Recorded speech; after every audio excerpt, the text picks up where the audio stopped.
Welcome to Stack in the Box podcast right here with Matt Verderame and Sterling Holmes. I am Sterling Holmes. Verderame, how are you? I'm tired, but I'm good.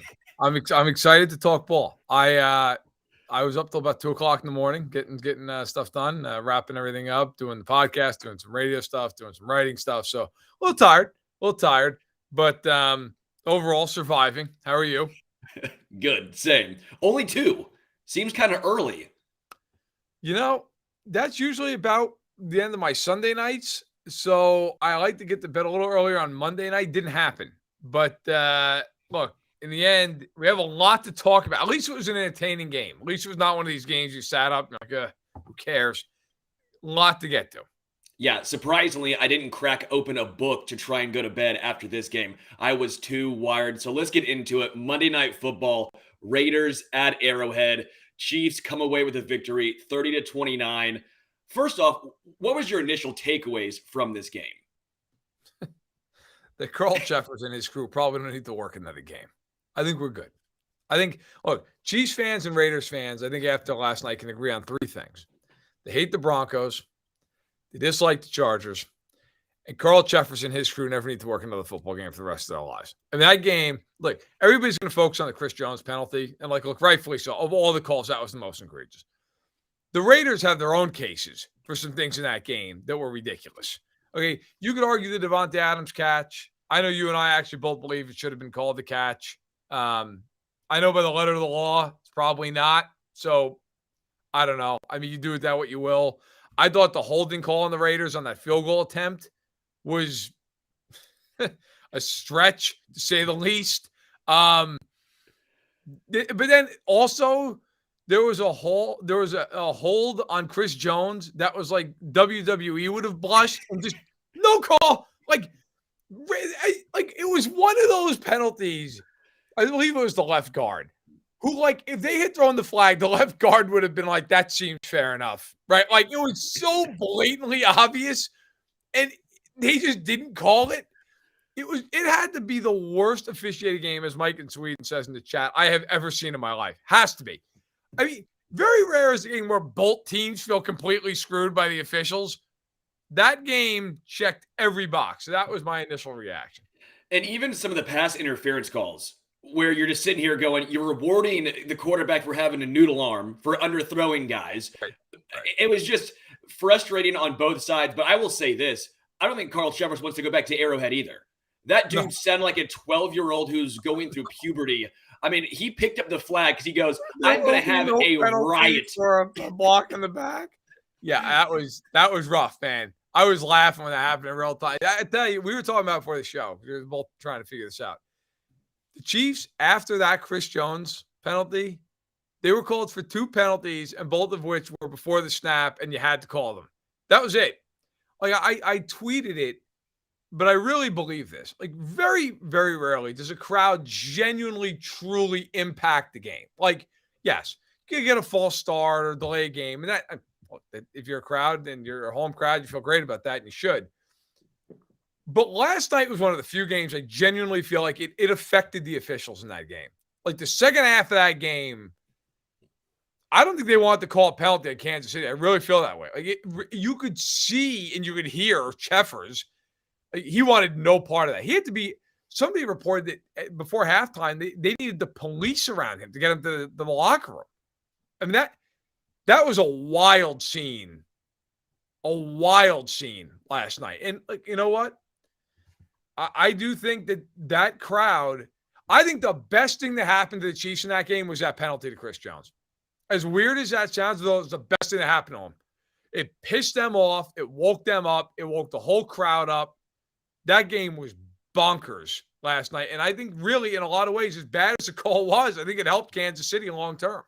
Yeah, I had some people messaging me who were both at the 142-2 game and then this game, and they said it was comparable. It was just rocking. It was nonstop booing, and it got the Chiefs fired up. Matthew Wright with the absolute stones to drill a 59-yarder before half gives some semblance of momentum going the Chiefs' way. But I do want to give the Raiders some credit. I almost feel bad. They're 1-4. They have to be one of the best 1-4 teams, maybe throughout NFL history. just looking at what they've done. Devante Adams and Derek Carr are starting to get really connected. We'll talk about Devante Adams and his debacle later on. But that last pass was just dropped right in his arms. Max Crosby was an absolute game wrecker. And you're sitting here going, how are they 1-4 with Josh Jacobs destroying teams on the ground? I mean, the Raiders do need some sort of credit, but they just seem to choke away games. Did the better team, and I don't mean overall, I mean, I think everybody would agree the Chiefs are the better team. But just last night, those 60 minutes, did the better team win the game last night? I think the Raiders played their A game, A- game, and the Chiefs played about their C game. I mean, the Chiefs were not bad. They didn't have turnovers. They made a couple of silly decisions. The 3rd and 3 deep bomb to McCole Hardman. They had some things go against them, but the Raiders played about as well as they could have played, and they still came away with the loss. I think the right team won the game, but I agree with your assessment that the Raiders, by their standards, played a much better game than the Chiefs did. Otherwise, I mean, look, that's somewhat obvious, right? I mean, if that wasn't the game, if the Chiefs had played as well as they could have played, they would beat the Raiders by 20 points. I will give the Chiefs credit, though, in this regard. Like, you get down 17-0 at home in a Monday night game against a division rival and a desperate one. That game can go sideways on you in a major way. I mean, that's the kind of game where you just, hey, every once in a while you have some weird game, you get blown out. And Kansas City ended up finding a way to come back and win the game. And I had a lot of questions and a lot of problems with the way Steve Spagnuolo called that game. I did not think that was a very smart game plan. I give Steve Spagnuolo a lot of credit for the last play of the game. 4th and 1.5, and Spags was like, we are not getting beat with a run. We are blitzing everybody. And if you're going to beat us, you're throwing it over the top. And they had Joshua Williams on Devante Adams. And yet Hunter Renfrow ended up being the Chiefs MVP by running into Devante Adams. So, which, by the way, that leads us into after the game, right after the game, speaking of people running into Devante Adams. So you then had a crew member in the NFL go across the mouth of the tunnel, if you will, and crossed in front of Adams, and Adams gave him a 2-handed shove and sent him to the ground. Now, this staffer, according to TMZ, has filed a police report, claiming bodily injury here. So he had to go to the hospital afterwards. Obviously, the injury is not life-threatening. Do you think Adams will be suspended? Do you think he should be suspended? I think 1 game is fair based on what we've seen. The Mike Evans sort of set the baseline, in my opinion. It was horrible what Devante Adams did. There's zero room for that, especially not even a player, not a coaching staff member. We're talking about a photographer, right? That's just asinine. Devante Adams has to keep his cool in that situation. But I feel like 1 game feels like taking him out for 4+ games. To me, it seems excessive. 1 game seems to be the right number. 1 game, I think, is right. First of all, we talked about this on the podcast last night, the Arrowhead Addict postgame show. I agree with you. Like, Evans got a game, and he pushed the cameraman after he was ejected for fighting. Adams, I think, should get 1 game. You can't do that. You cannot do that. You cannot push somebody and knock them to, especially, look, life is not created equal, okay? If somebody who is 5'5" and 130 pounds pushes somebody, that's different than Devante Adams doing it. Like, the result is going to be different, okay? If my wife, who is 5'1", and I won't say her weight, but tiny, okay, if she shoves somebody, that's different than if I walk down the street and shove that person, okay? It's 6'2" and 235. It's a little bit different. I've got some force behind it. Adams. Humble brag, by the way. Humble brag. My God, I'm trying to get to about 215. Boom. But in any event, listen, you can't do that. You can't do that, right? I mean, you can't. And I don't want to hear him after the game, by the way, which he did. He's like, well, I apologize. The guy walked in front of me. Like, who cares if he walked in front of you? You had to give him a 2-handed shove? Like, you had to give him a forearm shiver? I mean, like, what are we doing? He should be suspended for a game. And if they wanted to fine him on top of that, I'm fine with that too. After that, I think you're getting too far. I know somebody said, Cheeto Freak said, well, Willie Gay got 4 games for smashing a vacuum. Yeah, man, he did. But A, we don't know every detail about that because we didn't see it on camera like we did with Devante Adams. B, there's a wife or I shouldn't say, excuse me. There was an ex-girlfriend, I believe, and a very small child in the house when he did it. That's different. I'm sorry. That's different. I'm not going to get into this whole, well, Willie Gay got screwed over. First of all, they're different things. Second of all, Adams is unto himself. I believe you should get a game. You want to find him, fine. And it is what it is. Getting into next week, the Bills dismantled the Steelers. It was an absolute drubbing. Josh Allen going off. The wide receivers have a phenomenal connection. What was it? Gabe Davis. I don't have it right in front of me, but 3 catches, I think 171 yards and 2 touchdowns. Yep. That's that Randy Moss stat that used to always get thrown around on Twitter, right? And that's Gabe Davis. That's what happened in that game. So Bills, Chiefs next week. Bills are actually favored in Arrowhead. I believe it's the first time in Mahomes' career he is a home underdog. What's your initial thought process here? So it is the first time he's an underdog. I think that line is going to get a lot of attention from the Chiefs internally. That's your 3-point dog at home. You're Kansas City. I have a lot of respect for the Bills. I picked the Bills to win the Super Bowl. I'm sticking with that prediction, by the way. But that's a lot. That would suggest if the Bills were at home in this game, they'd be a 9-point favorite. The Bills are a 9-point favorite at home against Kansas City. They're a 6-point favorite on neutral field. That seems like a lot. That seems like an overreaction to that the Bills pasted what I think is the worst team in the NFL right now in Pittsburgh.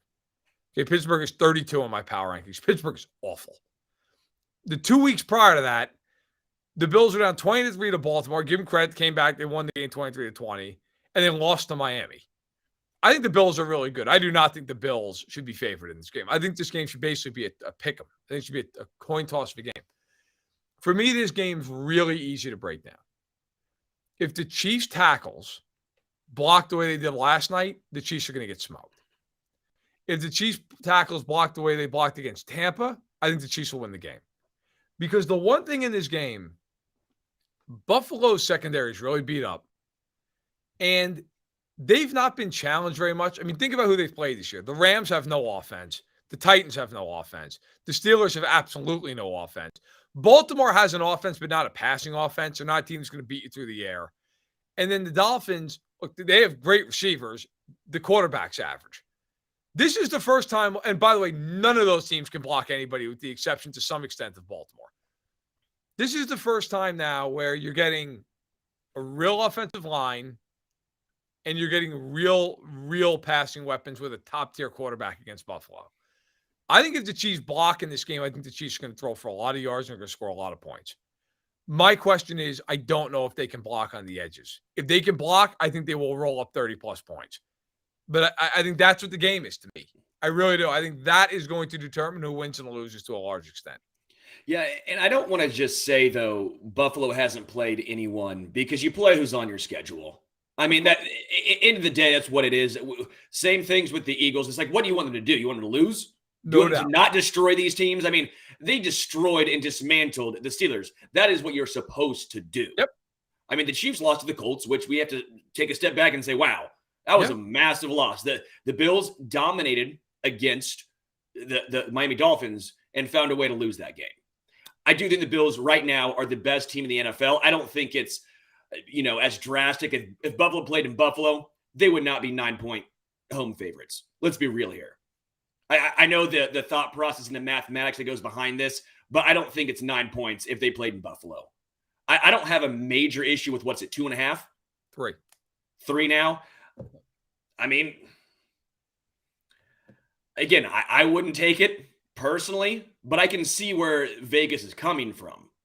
Oh, listen, if you're Vegas, I get it because I bet you anything that line's betted down throughout the course of the week. That's going to be one of these. Like the Sharps are going to bet that thing down to 1 or something. But you know what? Listen, I agree with you, by the way. And don't take me wrong. I'm not saying that the Bills deserve to be knocked through their schedule. It is what it is. They've won the games and they've dominated the games. Like, the Bills deserve credit for that. The 3 of these games have been comical blowouts. Okay. The Chiefs have only I would say Chiefs blow out 2 teams. I mean, Tampa, they were never in any doubt. They were up 3 scores the whole night, and they destroyed Arizona. Okay.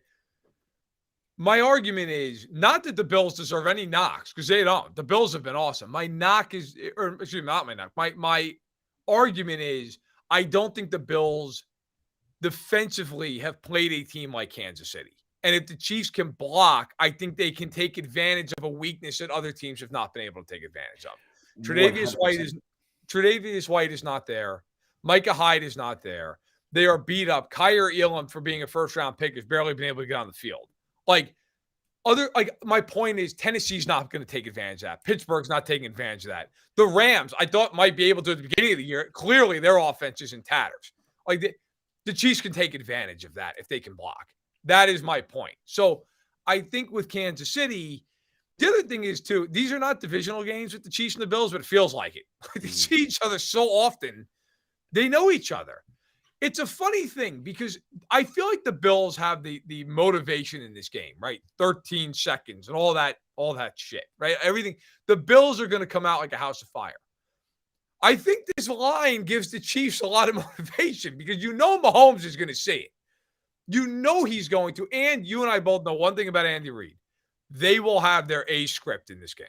This will be one of these, they have been waiting to unleash 20 plays in this game.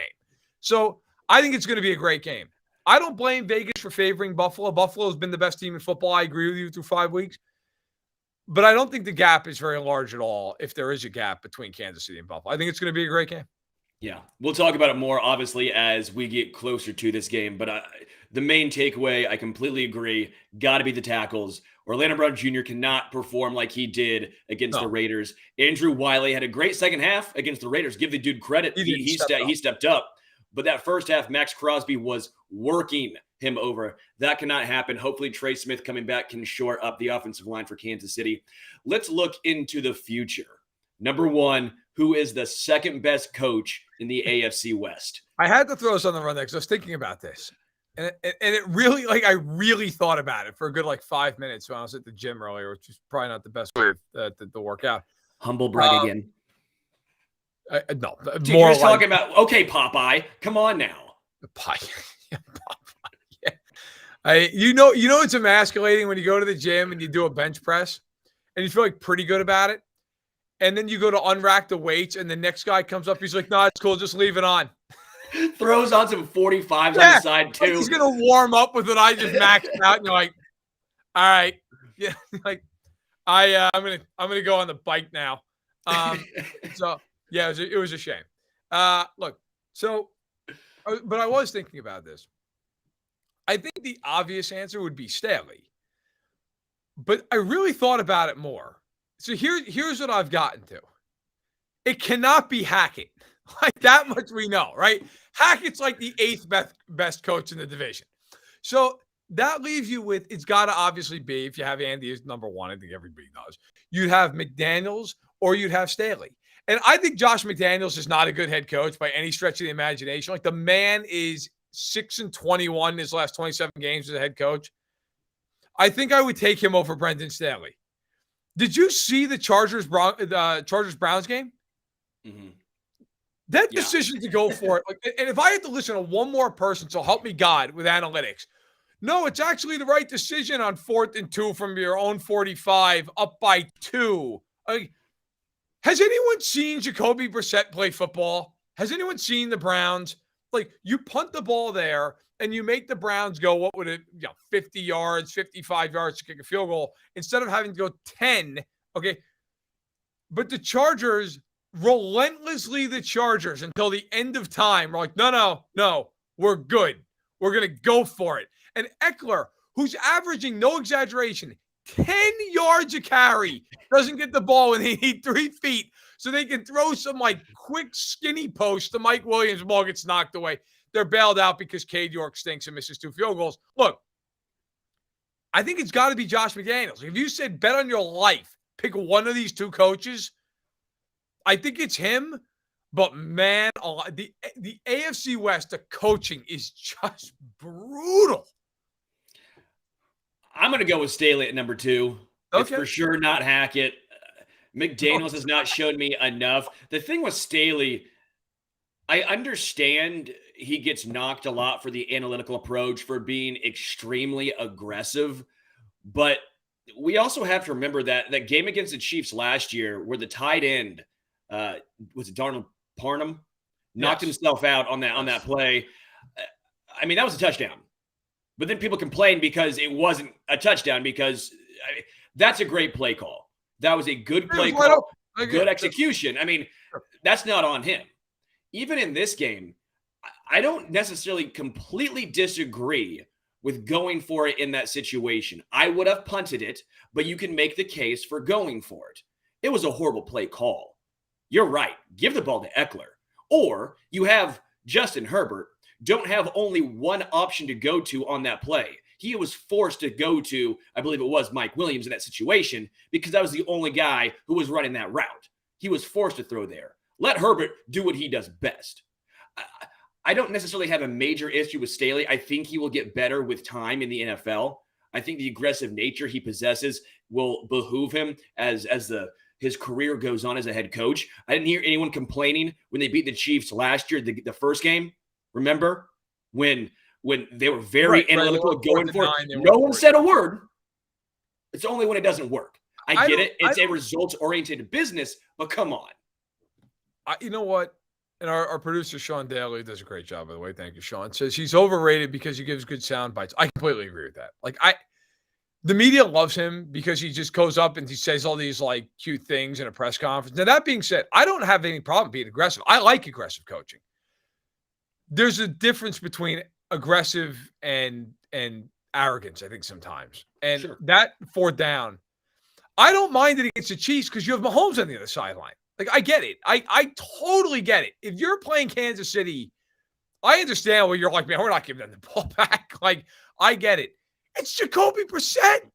He just threw one of the worst picks of all time the drive before that. Make him do something. By the way, and people in Kansas City will get this. I'm not from, obviously, Kansas City, but I know of this place.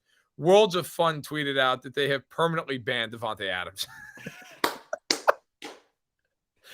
For people unfamiliar, it's a theme park in Kansas City. That is hilarious. What about Oceans of Fun? Come on now. Oceans of Fun, get in on this. Yeah, you got to step Double down. Worlds of Fun is permanently banned. I'm sure Devante's distraught over that. But yeah, my point was, by the way, on Monday night, we have Hackett and Staley in what should be an all-time chess match. I am pumped for it, as Jeremy said as well. Actually, Jeremy exactly said chess match. Yeah, I'm with you, Jeremy. That is going to be an all-time. You think you're going to lose this game? The hell you are. We're going to lose this game. This is going to be an all-time match. I can't wait. I'm going to get some popcorn, a few KCP. I'll be good to go. Let's get into the future, number 2. Who should start the Eagles-Cowboys game for Dallas? Dak or Cooper Rush? Dak if he's 100% and only if he's 100%. It's a big game. It's important. But if you're Dallas, it's on the road. You can always break back and win the other game. You cannot put Dak out there before he's ready. Cooper Rush, to be fair, look, this idea that it's a controversy is insane. I mean, Cooper Rush completed 10 passes on Sunday. Stop it. Okay? But I would not screw with this if I'm Dallas. Again, unless Dak is 100%. He's good to go with it. He's good to go. You play him. But otherwise, I would let Cooper Rush start another game, rely on the defense, and go from there. Yeah. I don't think he's going to be 100%. Even if he's 90, that's not good enough. I agree. You have way more to play for if you're Dallas. Cooper Rush has done a phenomenal job at least keeping you in ball games, not making the major mistake. You sit at 4-1. NFC is not very deep, not a great division. Go with Cooper Rush one more game. You know that you have bigger aspirations if you're Dallas. Even with Dak Prescott, it's an uphill battle trying to beat the Eagles, who are flying high right now. Yep. Just in my opinion, it is not worth it to potentially cause a long-term injury or dig yourself a deeper hole throwing Dak Prescott back in there. Right. I agree. No, listen, again, if he's ready and he's fully healthy, play him. But if he's not, then you cannot trot him out there and he either doesn't play well, he gets hurt again. Can't have that. So if he's not 100%, it's Cooper Rush on Sunday Night Football. Let's get into the future. Number 3. Do you believe in the Giants as a playoff team? I got to tell you, I kind of do. And I didn't before London. But here, so for a few reasons, I don't think the Giants are a very talented team. I don't. And that's not to denigrate them, knock them. It's just the truth. I think they're a team that's playing a little out over their skis right now. But look at their schedule and tell me they can't, like in the NFC, let's put it this way.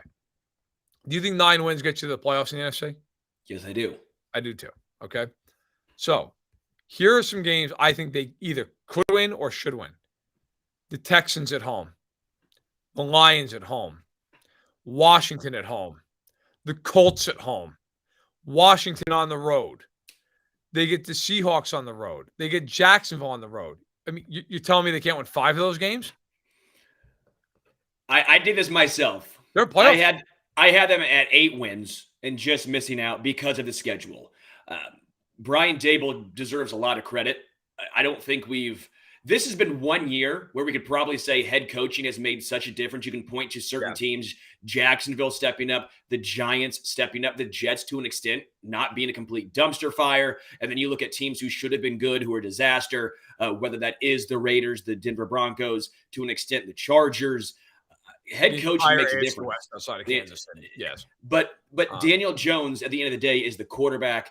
I still don't have full trust in him, even with some of the weapons the Giants have. Saquon Barkley looks very healthy. I mean, those quads by himself are just gaining and churning out yards. But defensively, do you believe in the Giants? Again, no question. I'm not arguing that the talent deficit is real. But again, if I ran these down to you, do you think they beat the Texans at home? Yes, but so I did this myself. But that's saying they're going 5-2 in these ball games. They're going 5-2 in the coin flip games. That's a lot of things going their way. I guess maybe that's where you and I don't think they're coin flips. They should beat Houston. They should beat the Lions. Are awful. They should beat the Lions at home. The Lions are putting up 35 points per game before they ran into New England. I don't think the Lions are a great team, but if you said the Lions or Giants, I'm not going to say, oh yeah, give me the Giants, just rolling with them. I think it could be a little close game.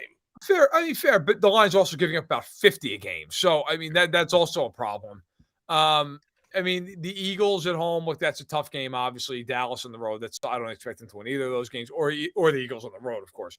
But, like, to me, the Colts at home, the Lions at home, the Texans at home, the Commanders at home, like, to me, they should win those games. And then you're looking for one other win. I mean, look, your position is not crazy by any means, but I think they'll get there. I think they will find a way to get to 9 wins. And you know what? No matter what, I think Dable is going to be a really good coach then for a long time. He has turned them around. Wink Martindale, love him as a D coordinator. Got Kafka in there. As Judah Freak brought up in the chat. I really like where they're going. I like what they're doing. And if they get a quarterback, they're dangerous. Do we do a little bet here? Sure. You have him making the playoffs. I have him missing. I don't know what to bet on. I'm not much of a. We'll have to figure it out. Maybe when I come to KC next time, one of us will have to buy the other one a steak dinner. Love it. Ooh, or I'm in. Barbecue dinner and just spend like $150 on whatever the hell we can find. I'm smaller than you, man. I'm 5'10", 170. I feel like it's a bad deal for me, but I'm confident. Look, it includes booze. Oh, if it includes booze, you're dude. We'll level the field. Good luck. Hey, keep that whistle pig coming, please. Should the Panthers have a fire sale? You know, I got to tell you, like, I think they probably should at this point. Now look, that said, they shouldn't just have one to have one. Like some of these teams, I feel like they're supposed to, and then it's like, yeah, we know this guy's a second round value, but yeah, 4th rounder is the best we can get. Sure. No, I don't think it should do that. But if a team comes calling with a late first or real early second for Brian Burns, like I'm probably listening. And I think Brian Burns is excellent. And he's young and he's on a rookie deal, but like they need picks, man. They need as many picks as possible. Now you could argue Burns. I think Burns is the one guy you could argue, like, should they just keep him? He's probably the most controversial. But if they can get rid of Christian McCaffrey, even if they got to eat money, to get rid of him. Get rid of him. Move him. I know there was reports it's been rebutted since, but it was like the Bills are in on Christian McCaffrey. I got to tell you, if I'm the Bills, I'm not going after freaking Christian McCaffrey. Like, I'd rather have DJ Moore if I'm the Bills. Christian McCaffrey is going to play 4 games when he's at full health. So, I mean, but if I'm them, look, Robbie Anderson, Christian McCaffrey, right tackle Taylor Moton. I'm listening to all these guys, all of them. Like, Burns would be the one you'd have to bowl me over on an offer, and I'm not trading J.C. Horn. Everybody else, man, make me an offer because they need a quarterback in the worst way possible. I mean, do you think there's any team that needs a quarterback more other than maybe Denver? Should have gone for Geno Smith. What? Should have gone for Geno Smith. Should have done it. Or Drew Lock. I think of Denver with Drew Lock. They'd be pretty good right now. They'd be better. It's unbelievable. No, I mean, Carolina desperately needs a quarterback. Sean in the producer says Washington, which is totally fair. Carson Wentz stinks. But, like, I don't know. Like, Carolina, if not number one, they're right there, right? So I think if you're Carolina, like, you need to almost build up as much draft capital as possible because you might have to trade up. You know, like, you got to do whatever it takes. You can't win with this. This is crazy. Darnold and Baker, PJ Walker. Oh my God, it's brutal. Unless you get absolutely blown away with Burns, there's no chance for me because you try and draft and hit on guys like Burns. I agree. Draft those guys young, controllable. Right. DJ Moore, you just signed to a 3 year, $60 million contract.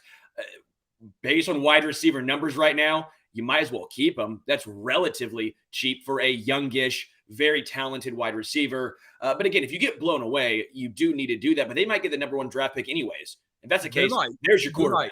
Then you don't have to trade away your at least pieces. McCaffrey, though, I'm with you. He has to go. Money-wise, for a running back, that's gonna handicap them for a while. Yeah, we agree for the most part. Like, I agree with you with Burns. They would need to get an offer that just they felt like, hey, look, it's too much not to take. All right. Let's speaking of too much to take, let's bring in Heisler. Let's bring in Ben Heisler. Coming in, of course, managing editor at BetSided. Back for another week of debauchery. It is week 6. I can't believe we're already to week 6 in the NFL season. I feel like I say this all the time. The NFL season just flies by. First of all, how you doing after last night's game? And how you doing looking forward to the week ahead? Yeah, last night's game was fun. It's one of those games where you always are looking to try to get the right number early, right? Because, at one point, this line was sitting at 53 and started to come back down. So if you jumped on it right around 53, all of a sudden it's more of a push, I think, than getting in on the earlier side. Weird game, right? I think all of us were expecting the Mahomes performance. And we had talked about it too on Thursday, Verderame, that Mahomes won't say it out loud, but he takes receipts. And that Troy Aikman opportunity was there for the taking, throws the 4 touchdown passes. They all go to Kelsey, which, by the way, if you would have set a line for Travis Kelsey to catch 4 touchdown passes from odds makers, you'd own a private island right now. Yeah. It just doesn't happen. So kudos to everybody who cashed it on Patrick Mahomes. Over 3.5 touchdowns on the day. And then as far as week 6 goes, there's 3 games on the board that we'll talk about today that I have already bet. And so far, some of these early games from our show have been working. We're 8-3 so far on the program. So might as well keep it up. By the way, to that point with Mahomes, so he passed Troy Aikman last night in touchdowns for a career, which I'm sure he was aware of. Didn't come up on the broadcast once, though. No, it did not. But it was funny. So in our Arrowhead Addict podcast room in the pregame, one of our favorite users, Flapjack, he bet $1,000 on Mahomes to throw 4 touchdowns and won $4,000. Love to see it. I was sitting there. Jones. I actually thought about him during the game. They were playing like crap. I'm like, oh God, this poor guy, right? Like. And then as it started to happen, you're like, he's going to do it. He's going to throw 4 touchdowns. $4,000. He gave a really, really, very, very nice super chat. And so we thank Flapjack for that. He's done it a few times. But yeah, was in a good mood. Well, look, crazy game. I thought the Chiefs would cover. And then you're like, oh my God, they're going to get beat by 100. And then in the middle of the third quarter, I'm like, they're going to cover. And it was just a wild chain of events. They didn't cover. They did win. So if the funny thing is, if you teased the game, depending on what line you got, you might have pushed the total and the spread. Yeah, So, yeah, that was certainly in play. And don't forget too, Twitter's a funny place, especially with everybody's reaction all coming in real time. I think it was Ross Tucker who tweeted out, so who's live betting this this Chiefs game down 17-0? To which immediately right afterwards, somebody saw on my timeline, I wrote in, grabbing Chiefs +3 live right now. So yep, it was all part of the plan for last night. All part of the plan. Let's get into some of the week 6 lines, some of the biggest games of the week. Ben, what do you got? So I think the top 2 games on the slate clearly are Bills, Chiefs, and Cowboys, Eagles. We can start with those. I think the third one might be up for debate. But obviously a historic number for Buffalo and Kansas City. Verderame, you and I were talking about this off air a couple days ago when the original line came out, that Buffalo was -1.5. It's since moved up to Buffalo -2.5 on the road. This is the first time since Patrick Mahomes has been a starting quarterback for a game, not dealing with any injuries, because the Chiefs have had 3 other times at home where they have been underdogs. It's been Matt Moore and Chad Henne have been the other 2 guys. But this is the first time in Mahomes' career. It's great. He passes Troy Aikman for all-time touchdowns, and yet he has never been a home underdog. It's remarkable. So this is the first time it's happening, and the line has since moved in Buffalo's favor. Now, I don't know whether or not that's a response from the wise guys going in on this number early just to try to get it before it moves to 3. Whether or not they think Buffalo's win was just far more convincing, that the Chiefs couldn't, get the number right against the Raiders. But I mean, it's a matchup clearly that both teams have circled. I think the question for me will be whether or not you can trust Buffalo in a projected close game. If you're projecting this game to be close, like a single possession game, right, you have to bet the Chiefs money line here, because Buffalo is 1-7 in the last 2 years in one possession games. When they win, they beat the hell out of you. And I have a very difficult time, even with the issues that Kansas City showed last night. I just have a very difficult time envisioning a scenario where Kansas City just rolls over against this Buffalo team. Buffalo's arguably, from a talent perspective, the top team in the AFC, perhaps in all of the NFL. Yep. But the Chiefs are damn good too. And especially at home, knowing the significance of this game in the regular season, this isn't going to be a blowout unless Kansas City is looking past it. There's really no reason for them to. If the Chiefs play as well as they did against Tampa, do they win the game? Correct. Do they win? I'm asking, if they play against Tampa, if they play the same way against Buffalo that they played against the Buccaneers, do they win the game? Yeah. Absolutely, because you're doing it from multiple aspects, and you're generating pressure. And yeah, Allen's much better than Tom Brady at escaping pressure. It's part of what he does.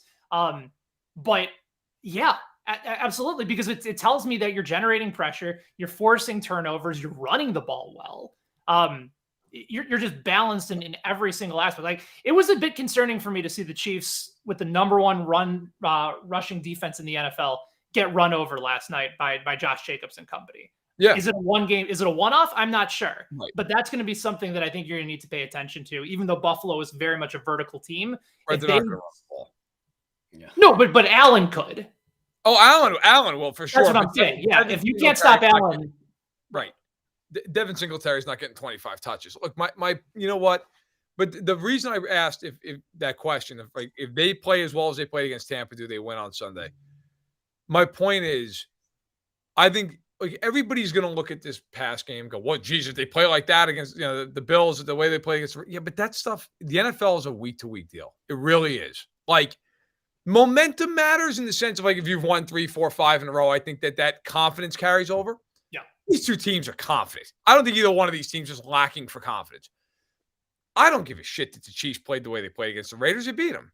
Like, the Chiefs played the way they played against the Colts and then came out and just hammered Tampa on Sunday Night Football. It didn't matter. That would be, if I'm taking the Bills' side of this, that's my concern in this game, is that Kansas City comes out, and we've seen this as guys who either live in KC or watch this team all the time. You see this with the Chiefs, where sometimes they have these games against lesser teams where it takes them a little while to get going, and then they'll play a really good team, and they just come out like a house of fire from the start of the game because they're focused and they're prepared and they know they need to be, and their game script is one of their better game scripts of the year. I'm not one of these people that believes, like, oh, they played a vanilla game plan just so they could get by. That's insane. You don't do that in the NFL. The one thing I do believe, they're going to have 12 or 15 plays in this game they've never run before. They will have a million things for Buffalo that they've never seen. They'll show formations and personnel groupings that Buffalo is going to be like, yeah, we've seen this on tape, and they'll do something totally different out of it. That is where I think this game is going to be a very close game. I think it's going to be a very good game. And the Chiefs have one thing against Buffalo that nobody else in the league has. If the Chiefs quarterback plays his best game, he's better than the Bills quarterback. And that's something that nobody else in the league can say. And I think obviously is a huge factor. Yeah. Love that. I just know personally, I am not touching this line. I would not touch this. I would put zero money down. I think the Bills are slightly ahead of Kansas City just based on what we've seen so far. The consistency of the Bills has been there more, right? The consistency of Buffalo has shown me more than Kansas City. They've been we've seen the highs, we've seen the lows, and then it comes down to the tackles. We mentioned it earlier. I just do not trust Orlando Brown Jr.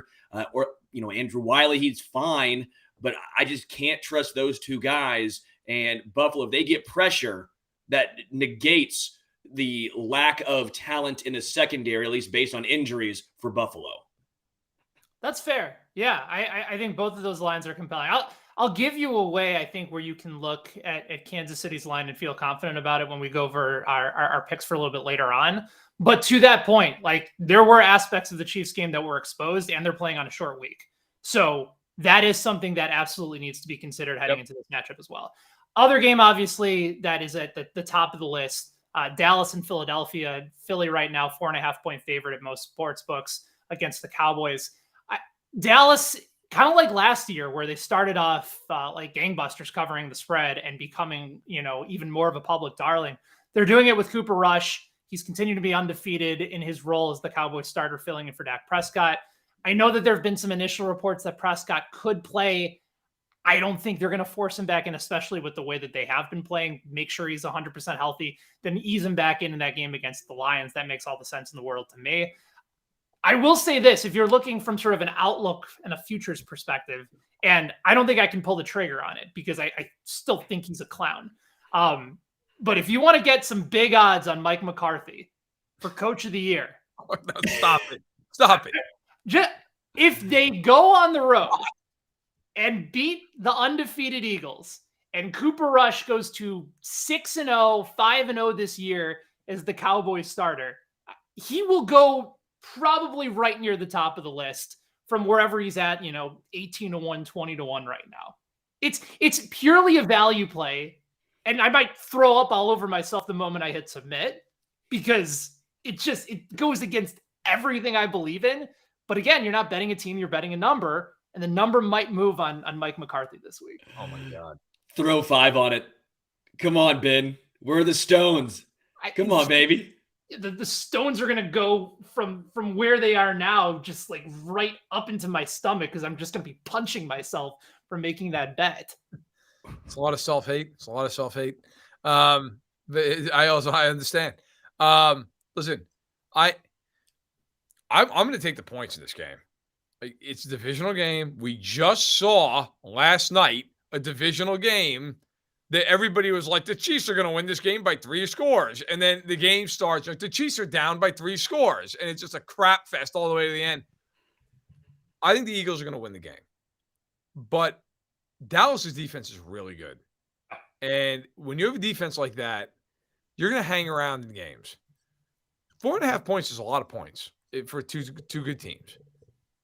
I'm going to take Dallas to cover it. Like, I don't know if Dallas wins. Although, by the way, like I'm a huge believer in Phillies. This is no disrespect to them. I think the Eagles are really, really good.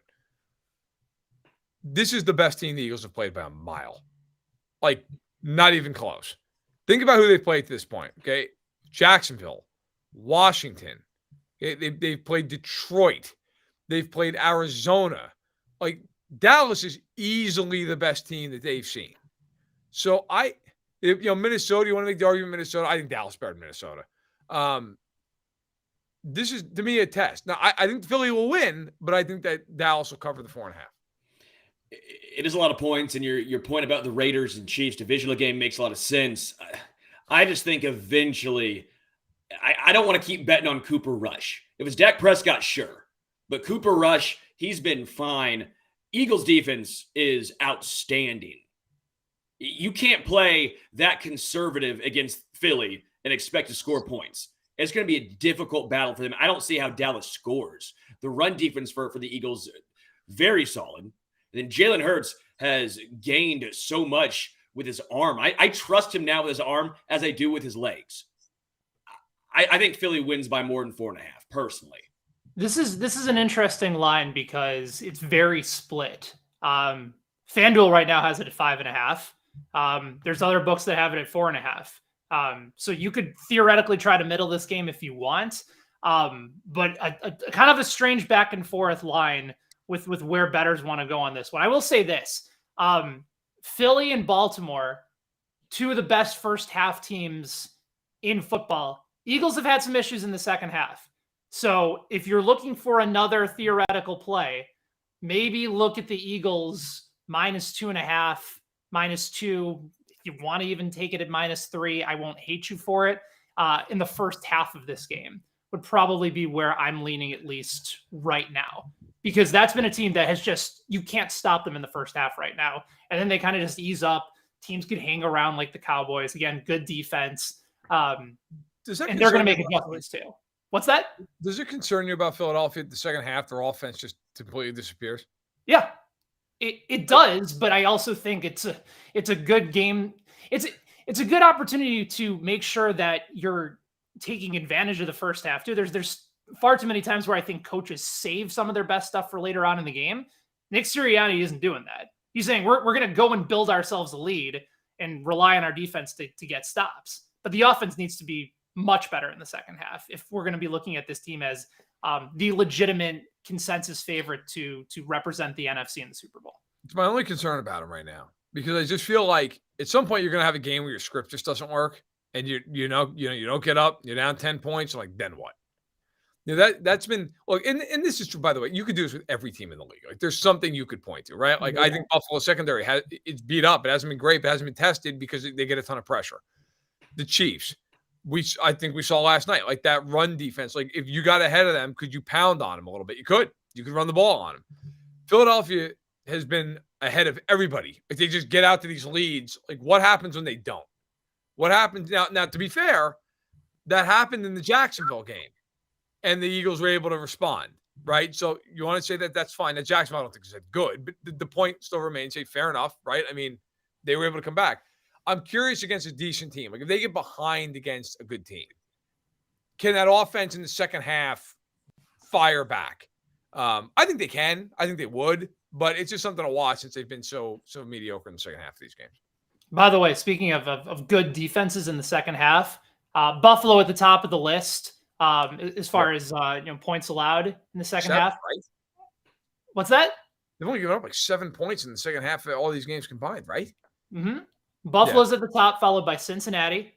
And then the other three teams on this list I think are very surprising. Indianapolis is number 3. Denver is number 4.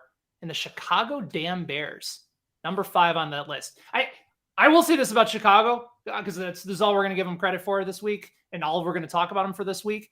They've been a good adjusting second half team. Like, they've turned game plans around. Like, Justin Fields finished with a better quarterback rating than Kirk Cousins yesterday, and Kirk Cousins completed his first 17 passes. Like, there's good coaching going on in Chicago right now, and it is something worth noting. Last game on the board that I think, if we're looking at it from the biggest games of the week before we talk about our best bets, it's got to be Jaguars and Colts, right? Like, you look at it and you want to hold your nose, and again, talk about just, it feels weird, but this is playing for your AFC South, isn't it? Colts got to win this game.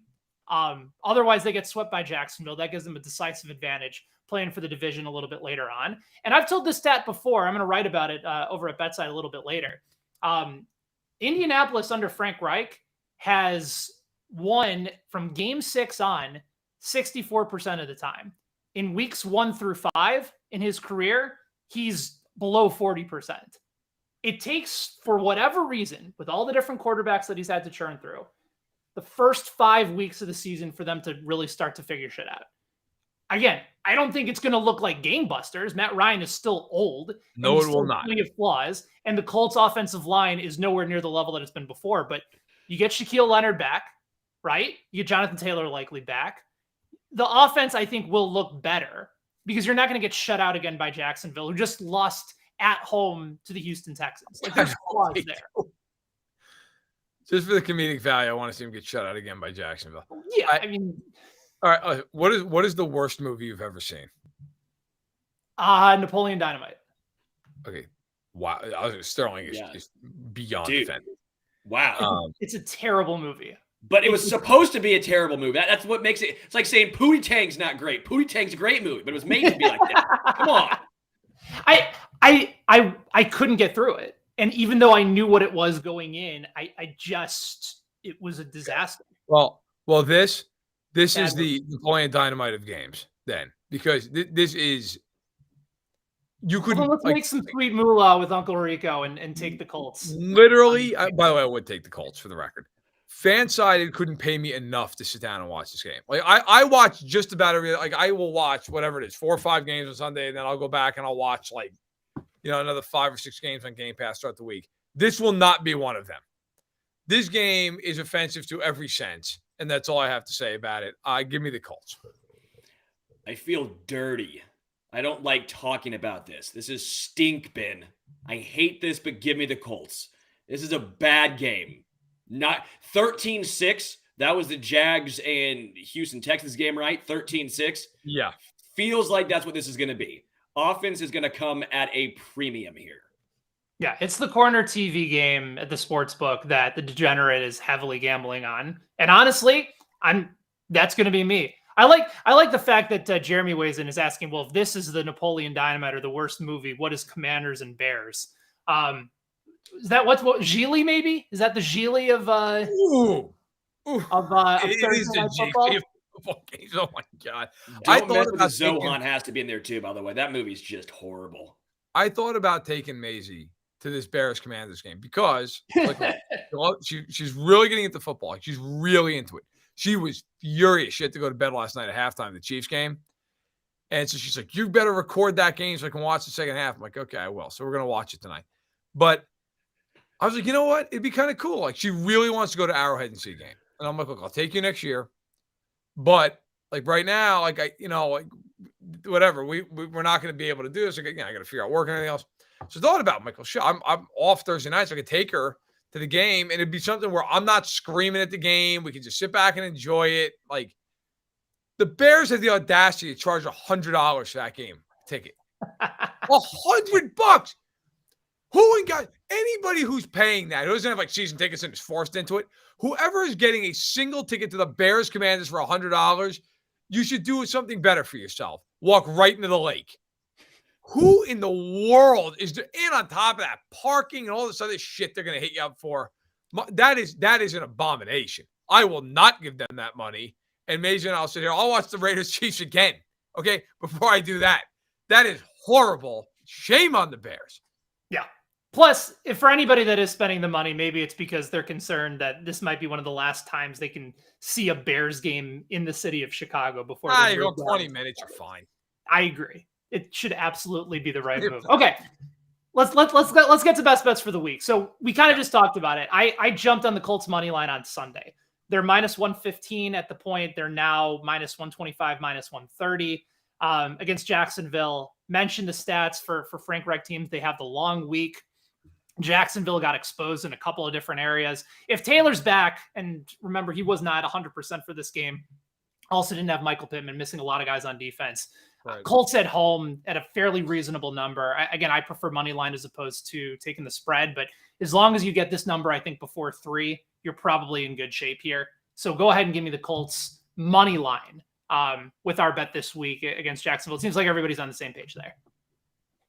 Yeah, I live in sheer terror of this bet, but yes, this is the kind of bet that you're screaming at the television for 3 hours as Matt Ryan just fires one into coverage in the red zone. But yes, we'll ride with you. Okay. Sterling, you're with it too? Oh, yeah, I'm riding, baby. Okay. All right. Second one on the board, the Pittsburgh Steelers, fresh off of whatever the hell that was on the road at Buffalo. Was it 38-3? So yeah. The under 47.5 hit by plenty despite Buffalo putting up 38 points in that game. I don't think Tampa deserves to be favored by 8.5 on the road against anybody right now. Even the Steelers team that looked really, really bad. There's still plenty of playmakers on this team that I think will be able to move the ball a little bit better against Tampa. The Bucs were able to escape by a very fortunate call. You can't not put the Falcons away, even though Atlanta's the lone team that's still undefeated in covering the spread. I think this number is actually going to move in favor of Pittsburgh, who have been much better at home in a lot of these games. They probably should have a second win on the board, if not for the comeback from by the Jets side. Again, it's a bad team, but you're betting the number, not the team. And 8.5 at home against Tampa Bay is the right number in the right side here. They play made all the way to 3 points. That's right. All those playmakers. They're there. They just didn't show up, but they're there. I can't, man. I can't do this. This team, the Steelers might not score a point this week. If all things are equal, Brady doesn't break his leg or something in this game. What honest to God, what do you think the Steelers can get to point wise in this game? 10? Yeah. 10 feels 13, generous. Maybe. I mean, man, if Tampa hits 20 touchdown spread, on an interception. If Tampa gets to 20 points, they cover this. If they get to 23, they might just play taps at the 50-yard line and call it a night. I mean, I can't. I know where you're coming from, but I feel like this is one of those classic, you take Pittsburgh and then the middle of the first quarter, you're like, oh my God. They can't get a yard. I can't go against Tom Brady against what I honestly think is the worst team in the NFL.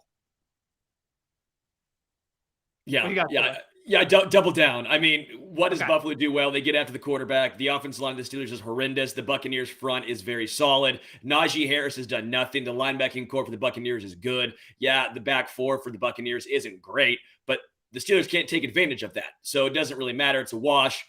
And again, I'm with Verderame. If you get to 20 points, you've already covered, and I expect the Buccaneers to score at least 20. Okay. All right. Fair enough. We're split on that one. Final one. Mentioned that, Sterling, you don't love the number for Kansas City right now, but I think I can get you there with a teaser this week. Take the Packers, who found a way to lose in London to the New York Giants. They're currently 7-point favorites against the New York Jets. You move them down to -1. They just have to win the game. And then you take the Chiefs, move them up 6 points from +2.5. If you want to, you can even find them at +3, move it up to +9 at home against Buffalo. To me, this feels like you're getting both of these teams at really good numbers. Again, we've talked about this situation for Kansas City, where if they play their best game, they win the game outright, but you get them past those key numbers of 3 and 7. And then all Green Bay has to do, especially coming back home from London with a real bad taste in their mouth, go up against a Jets team that I still feel is very fortunate to be in their current situation. I know that I took Miami to beat them last week. I was dead wrong, but this does not feel like an opportunistic time to go to Green Bay when everybody is really pissed. Their run defense is still not good. And you have Aaron Jones and you have A.J. Dillon on the other side that should run circles on this Jets run defense. So go ahead and move those two numbers for me, and let's go ahead and tease those two games. With you. I'm with you 100% on this. Look, I think the Packers are going to roll the Jets. And, the Chiefs, I don't know that I'd be brave enough to take the money line of the Chiefs. So I got to tell you, any time in the history of Patrick Mahomes' career when people are like, oh, not going to win this game, that's when he comes out and throws for 500 yards. But yeah, I definitely take the teaser because I think it's going to be a really good game. So yeah, I think for sure. I like that bet a lot. Way to tease me, Ben. I'm in. Yes. Throw all of the money down. Not actually, because please don't take betting advice from me, who's a bad bettor. But listen to Ben. Ben knows what he's talking about. I'm rolling with you here. All right, let's go and improve. We got 8-3 leading into week 6. We got 3 on the board. I know that we're in disagreement on Steelers plus 8.5, but might as well keep the positive mojo going, boys. We're doing good. Doing good. All right, tell the people. Ben's doing good. Come on. Ben, don't give us credit, Verderame.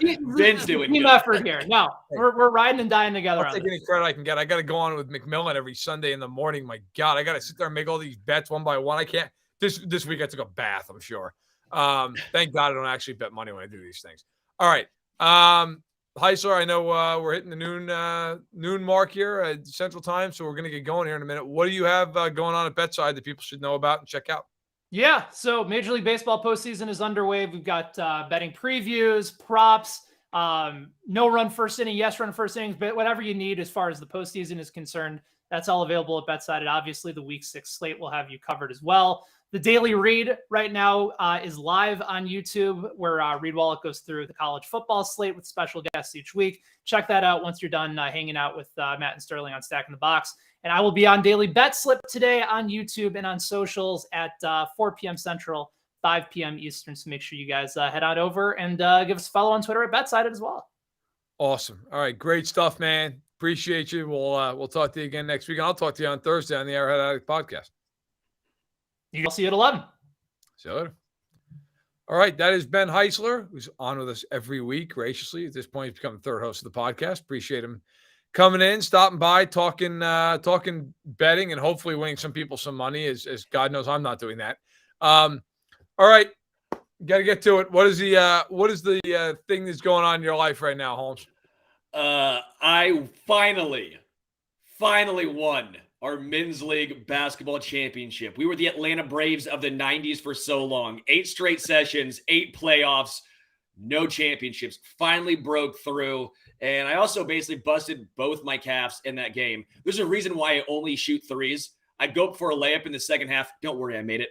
And I came down. Both my calves were just like exploded. I'm sitting here just writhing in pain. We finally held on. We did it. And I had the tiny little medal that I'm pretty sure I already lost. Totally awesome. Worth it.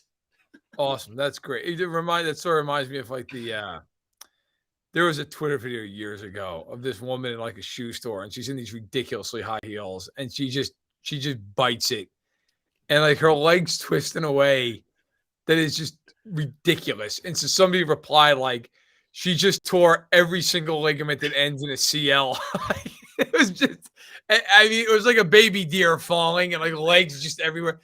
I don't know why it made me think of that, but that's where I'm at. So 2 things. One, I mean, not serious, but like one funny and one football related. So my last column, my Stack the Box column, the one up Monday morning, I tweeted out today because of the holiday. So after Russell Wilson's performance on Thursday, I reached out to an NFL executive who's a source of mine I've known for a long time. And I said, if you were George Payton right now, if you're the Broncos GM, what would you do?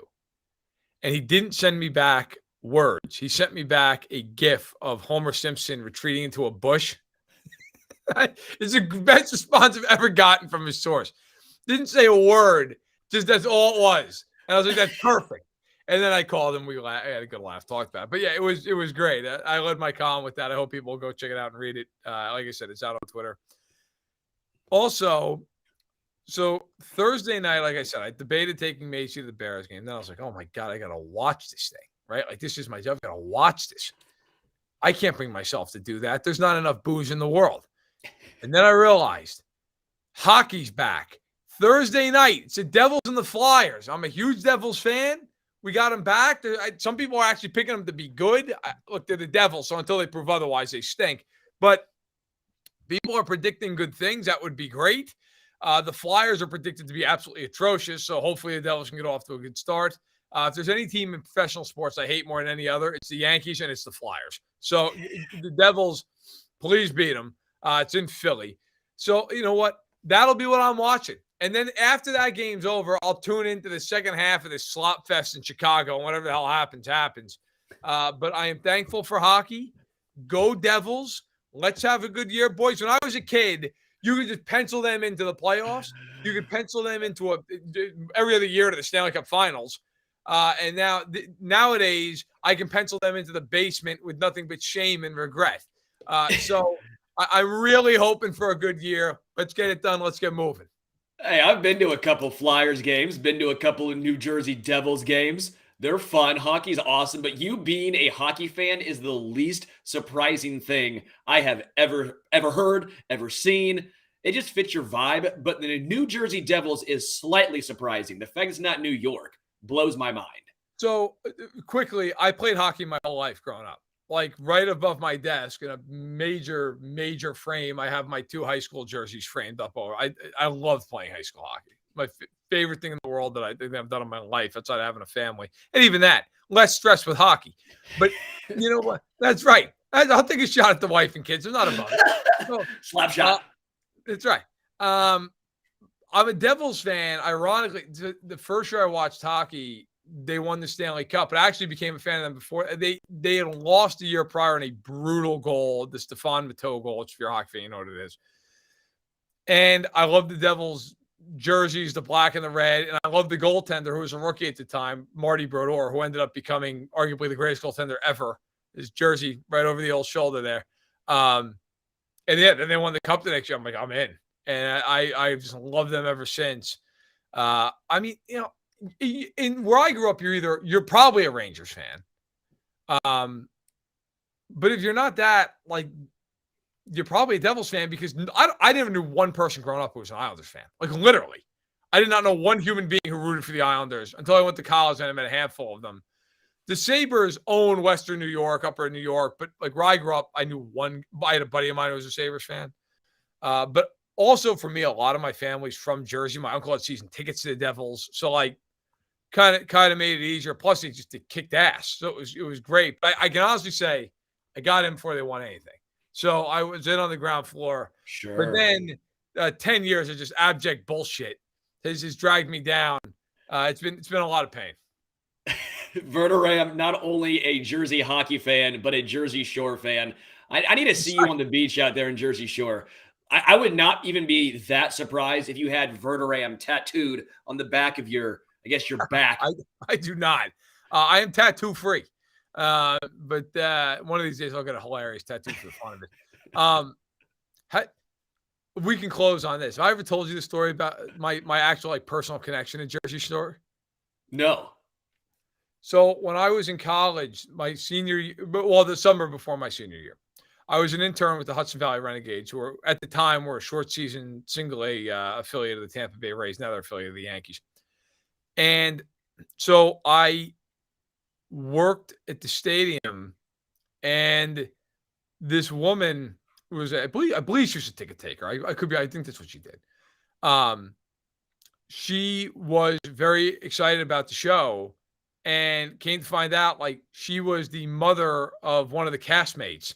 I won't say who it was, just but she was the mother of one of these people, and it was like before the show had aired. And she's like, "I can't wait to watch the show because so and so is on." And I'm like, "Yeah, right. You know what? This show's gonna suck. It's gonna be on for 5 episodes. Thing becomes huge. It becomes like one of the biggest shows of the generation." And then on top of that, as an addendum, a little epilogue to this. So years later, of course, I ended up meeting my wife, and somehow this show comes up. Actually, I'll tell you how. So we're talking, and she's trying to find some picture of hers on Facebook from her days in college, and she's scrolling down the picture like, "Well, go back. Like, are you partying with Snooki?" And she's like, "Yeah, she came to one of the bars near my college. We went partying." So my wife partied with Snooki. So that the Verderame connection to Jersey Shore is sad and deeply troubled, but it is a connection nonetheless. Man, the fact that you're not roided out right now with a fake tan is a missed opportunity. Missed opportunity. Yeah, when I went, I'm 5'10", 170. Compared to all these dudes who fake tan and are roided out, sorry, it's natural. It's natural. Yeah, sure it is. Yeah, with all these, again, the amount of names on their back, their last names, what's going to happen? They get too drunk and pass out on the beach, so someone has to find them? Is that what's going on here?